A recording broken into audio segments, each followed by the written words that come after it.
Assalamualaikum dan selamat sejahtera. Bertemu kita lagi dalam kelas Reka Bentuk dan Teknologi tahun 5. Hari ini kita akan belajar tajuk baru, iaitu teknologi pertanian. Sebelum kita teruskan pelajaran kita tengok dulu standard kandungan, iaitu 7.1 Reka Bentuk Teknologi Pertanian Bandar. Standard pembelajaran 7.1.1 menerangkan maksud pertanian bandar.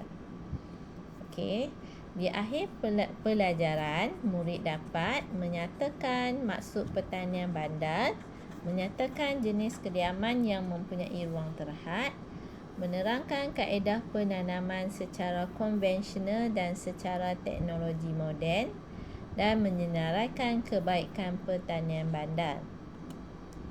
Awak boleh rujuk buku teks awak, tengok muka surat 64 dan 65. Kita tengok dulu pengenalan tentang teknologi pertanian. Penanaman pelbagai pokok di kawasan rumah kita menjadikannya cantik dan menarik. Bagaimanakah jika kita tinggal di tempat yang mempunyai kawasan terhad? Tengok.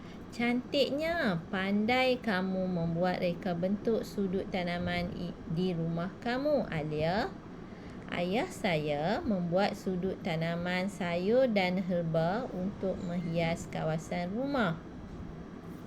Semua pokok di sini ditanam dengan menggunakan bekas, ya? Ya, melalui sistem takungan ini, kita tidak perlu menyiram tanaman setiap hari. Walaupun kawasan rumah terhad, kita masih boleh bercucuk tanam.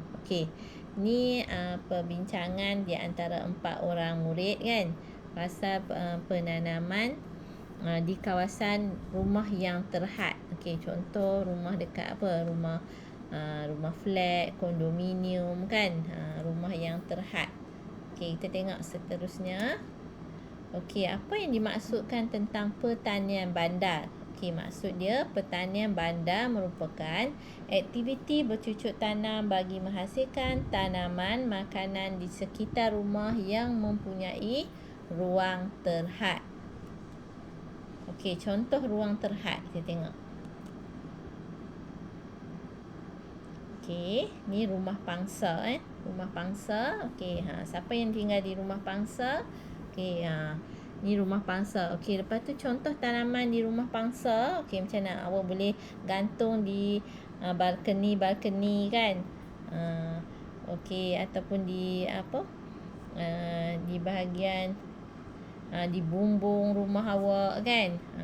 Sebab kawasan terhad, jadi awak perlu meletakkan tanaman-tanaman ni mengikut kesesuaian kawasan tu.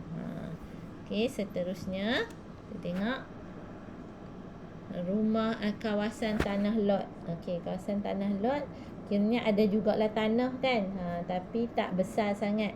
Tengok tanaman dia. Kita boleh tanam menggunakan pasu kan.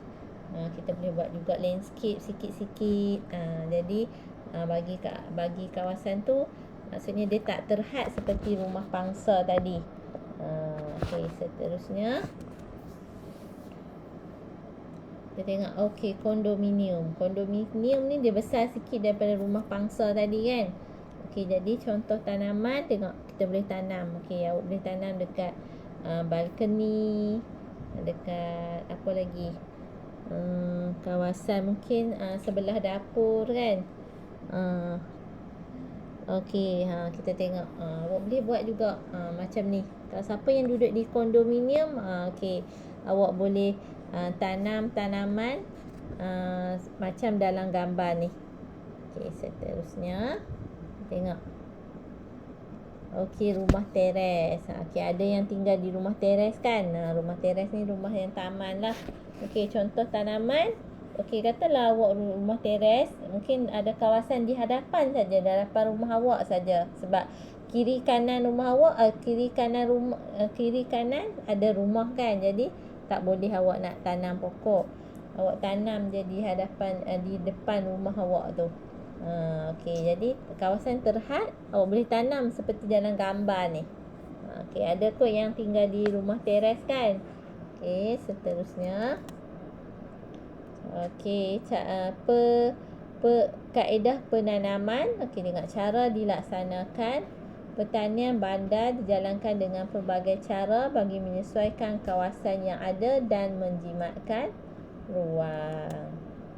Okey, tengok kaedah penanaman. Yang pertama, secara konvensional, tanaman ditanam di atas tanah. Okey, dalam pasu. Mungkin awak boleh dapatkan pasu, tanam ada tanah kan, awak boleh tanam pokok. Contoh pokok-pokok yang awak boleh gunakan seharian. Contoh pokok kari, pokok daun limau purut kan. Lagi pokok kunyit kan.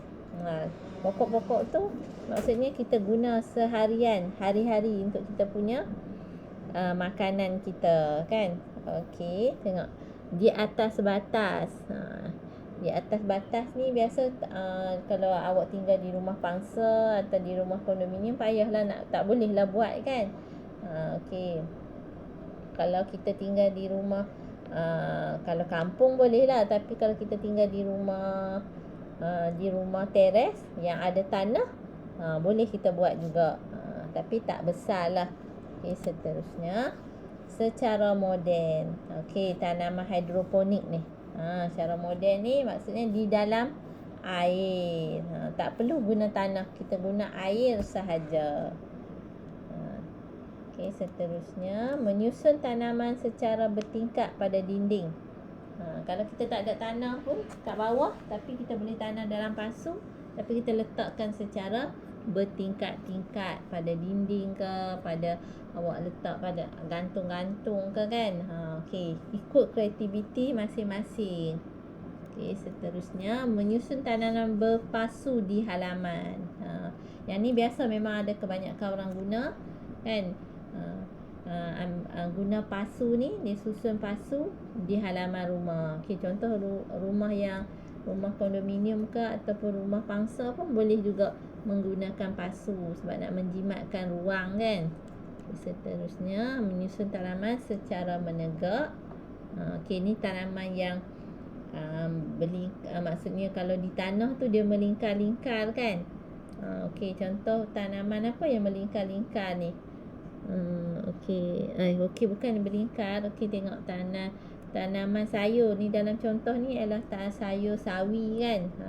Ini sayuran. Okey, seterusnya kita tengok kebaikan pertanian bandar. Okey, ada. Jadi kita tengok dia punya kepentingan dia. Okey, kita tengok kebaikan dia pula. Apakah kebaikan pertanian bandar? Pertanian bandar memberikan banyak kebaikan jika diusahakan di rumah kita. Okey, banyaklah kebaikan dia. Okey, kita tengok apa contoh-contoh kebaikan dia. Okey, yang pertama sekali dah tentu menjadi menghasilkan sumber makanan sendiri. Awak tak perlu beli. Contoh kata awak tanam sawi, awak boleh makan sawi tu. Awak tanam cabai, awak boleh makan cabai tu. Tanam tomato kan, boleh makan tomato. Maksudnya menjimat kan. Awak tak perlu pergi ke kedai. Tambah-tambah waktu PKP ni, bila awak tanam, semua sayur-sayuran awak boleh makan je. Tak perlu pergi keluar rumah kan untuk membeli sayur-sayuran. Okey, seterusnya tengok. Okey, memelihara alam sekitar dengan menggunakan bahan guna semula sebagai bekas tanaman. Okey, contoh kat sini kita nampak kan. Nampak gambar yang pertama ni, botol minyak. Botol minyak tu kita boleh jadikan tempat untuk penanaman, untuk tanam pokok kan. Okey, contoh dalam ni dia tanam apa? Okey, katalah tanam bayam Brazil. Awak boleh letak botol-botol minyak yang kita beli setiap bulan kan. Mesti awak akan guna sekurang-kurangnya 1 botol minyak sebulan kan. Boleh kumpul. Jadi kita boleh kumpul dan kita boleh letak tanah. Awak boleh tebuk lubang, kemudian letakkan pokok. Tengok dia susun cantik lah. Bawah tu botol air mineral sahaja. Okey, tengok yang gambar yang kedua pula ialah tengok ni ialah apa? tayar lori ke, tayar kereta ke yang tak digunakan, yang dah tak digunakan boleh dijadikan juga tempat untuk menanam pokok ataupun pokok bunga kan. Okey, jadi kita boleh menjimatkan kita punya duit untuk membeli pasu-pasu bunga yang mahal kan. Tengok boleh hias, kita boleh cat cantik-cantik kan. Boleh kita kita buat macam-macam kita punya kreativiti. Okey, seterusnya menjadikan sisa buangan dapur sebagai baja kompos. Okey, contoh kan barang-barang yang kita guna kat dapur. Contoh kat sini tengok kulit telur.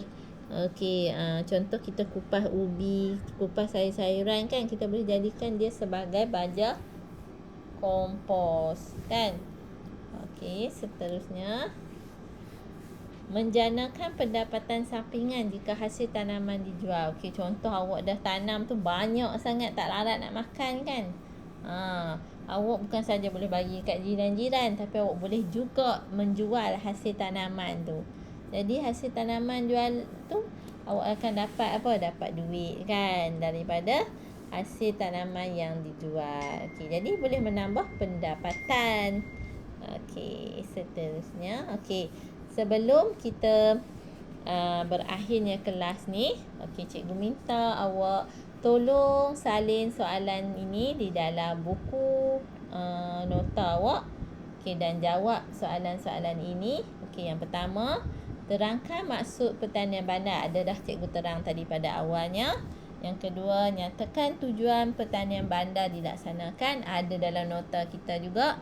Dan yang ketiga, dengan menggunakan peta I-Think, kamu dikehendaki menerangkan kebaikan tanaman pertanian bandar. Okey, contoh macam ni. Okey, ni dalam ni cikgu menggunakan peta buih. Ikut kalau awak nak guna peta pokok ke, awak nak guna peta dakap ke, ikut kreativiti awak. Ni contoh yang cikgu bagi. Okey. Jadi cikgu minta awak salin 3 soalan ni dalam buku awak, dalam buku nota awak. Okey, apa yang kita pelajari hari ni? Cikgu bagi awak jawab soalan tadi yang cikgu dah bagikan soalan tadi. Okey, cikgu harap awak dapat laksanakan tugasan ini dengan baik. Okey, setakat tu saja kelas kita pada hari ini. Sekian, terima kasih. Okey, nanti kita jumpa lagi pada minggu hadapan.